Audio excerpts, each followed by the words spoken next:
All right, the sun is setting, and I had a thought while I was laying there with Noe. She took a great nap, by the way. And then we drove over to my favorite spot to go for a lovely walk, which she thoroughly enjoyed because it was like an interactive dog show. Because there were so many people walking their puppies along the harbor, and we saw some fish and some birds. And before the sun sets, I wanted to record this addendum to the previous conversation on confidence and defining it for yourself, because I was thinking about how ultimately confidence is trust. Okay, so spoiler alert. So there are all the bells, whistles, conditions, what it looks like through our senses, but the actual feeling of confidence is trust that you've got this and that some bigger force, God, the divine, has you, right? And so, I mean, right. So, spoiler alert, if you haven't listened to the other one on the keys to confidence, I'm just wondering, when have you felt most confident and what were the common denominators? And it's no matter what you're wearing, no matter how much you have, no matter how much you're making, no matter how much is in your bank account, no matter how many friends you have or how well supported you are by other people, what makes you feel confident? And it's about trust. And I was thinking about how there are two ways. Well, one, you can fake it, right? But to me, that's not what I'm talking about. That's not confidence. That might be arrogance, which is actually fear, and you're actually feeling inferior. Then you're projecting to try to like overcompensate.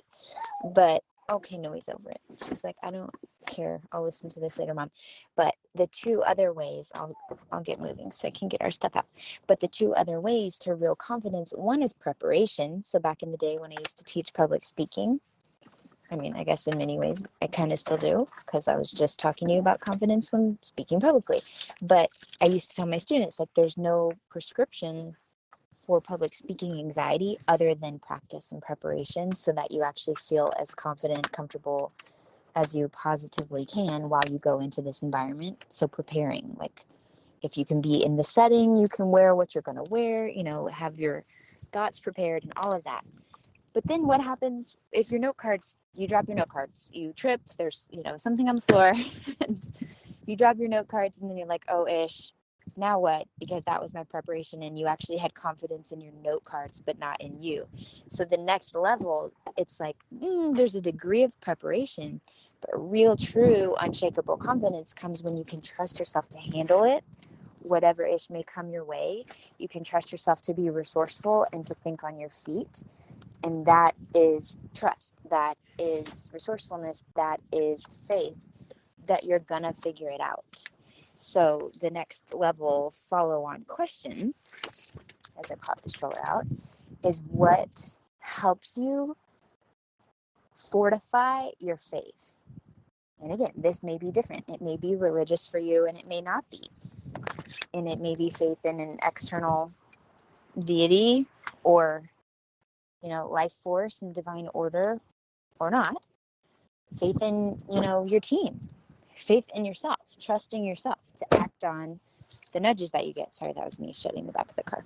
Okay, anyway, so that's it. It was the follow-on conversation that I had a few more thoughts I wanted to share. There's the faking it, but we're not talking about faking it. We're talking about real confidence, which partially can come from preparation and like, yeah, I know my stuff, and I know that I have value to add. So I have confidence because I can help people, or I'm open-hearted and willing to help people. I'm confident or comfortable in my own self, and I want to help other people be confident and comfortable in themselves because #abundance, and I'm in like a good mood and a good state. And then ultimately, like I said, next level for real is it doesn't really matter if you have a talk prepared or whatever. Turtle? Oh yeah, there is a turtle on this keychain. Which is, I trust myself to be resourceful. I trust myself to figure it out. If I don't know the word in Spanish, yo sé las palabras para preguntar someone. I can ask someone and kind of dance around the word. Okay, I got no now. I can dance around the word to figure it out, so I can trust myself. No, I wouldn't call myself fluent, pero yo sé bastante palabras para make it work. For my Spanglish. And then likewise, if I'm lost and my phone dies and I don't have a GPS, I can trust myself to ask someone. And then, you know what I mean? That chain of events can actually get me to where I need to go. So trust, confidence coming from trust, which is a belief, which is faith, which is ultimately a decision. Otherwise, it would just be knowledge, and it is what it is. And I think that's pretty cool to get to a point where your faith is basically just a straight up, no, this is what I know. But there's just a little bit of a gap, a little bit of a degree of of a jump and an oomph that you got to give to actually trust and have faith, in my experience. And so, what does it take for you to trust yourself to be able to figure things out?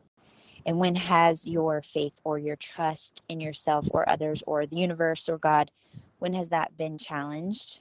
Again, I know there are so many spin-off conversations we can have right now, but we're not going to have them right now because we're going to go inside. But what helps you trust yourself? Evidence. I believe it's a Jesse Elder quote, confidence comes from evidence. But really, if you think about it, it does. I mean, it's like, well, I know I can do it because I've done it. I feel confident. So evidence, and you can't gather evidence, unless you take action. So for all that to say, I wish you could think yourself into confidence, because I think I'd be really good at that. But unfortunately, that's not how it works. You have to actually do something so you can scoop up that evidence like, oh yeah, I can figure things out. I've done it before in different circumstances, maybe different settings. So your challenge, should you choose to accept it, for this confidence part 2, is to build your confidence bank and your evidence bank of when you've figured it out. When you handled something that was a challenge, when you kicked butt at something, you were like, oh my gosh, wow, I didn't even know how I was going to do that. And then I figured it out. You're resourceful. So this is about taking note of the times, whether that's in life, parenting, adulting, in your business, in school, but just make a list and be like, and again, it's not to all right, Noah hit the button because she was over it, but you get the gist, you get the idea. What does it feel like? What is your experience of confidence? But then really thinking about it, when have you felt most confident? It was because you were trusting yourself somehow. So what led to you trusting yourself, feeling valuable, feeling like, yes, I've got this, I've got something to add here, I can figure this out. You were resourceful, you were sparky, you were on it.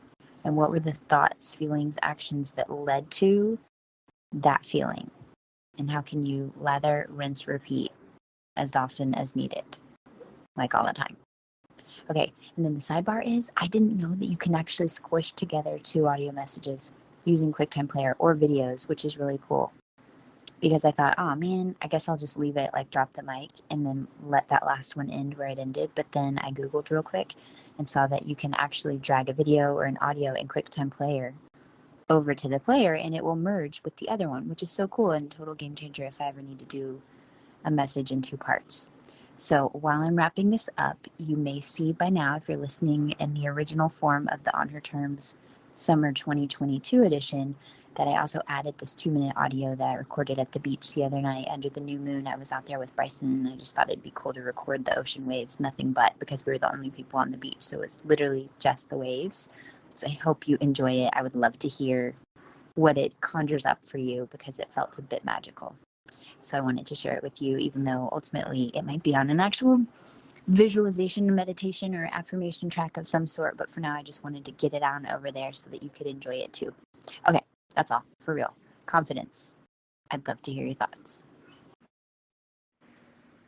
Okay, technically that was the end of the episode, but since you're still here, 1, I'd love to thank you for spending part of your day with me, and 2, I'd love to ask you if you would take 30 seconds, maybe 60, to leave a rating and review in your podcast app before you tap out today. If you've already done that, it's amazing. Please send me a screenshot so I can thank you personally, and know that sharing this episode with a friend has the same magical powers, and I deeply appreciate both. Also, in case you're listening to the end to see if I ever actually introduce myself, hi! My name is Nikki Elledge Brown. I'm the host and author of Naptime Empires and this here On Her Terms podcast. You can find me around the internet at Nikki Elledge Brown in most places, but what you may appreciate most is actually over at onherterms.com. It's what I call the insider library. It's where you can get inside scoop, first listen rights, email updates every time there's a new episode, and then special insider only bonus content. It's all over in our private feed. Okay, that's a wrap for real. I'll meet you in the next episode.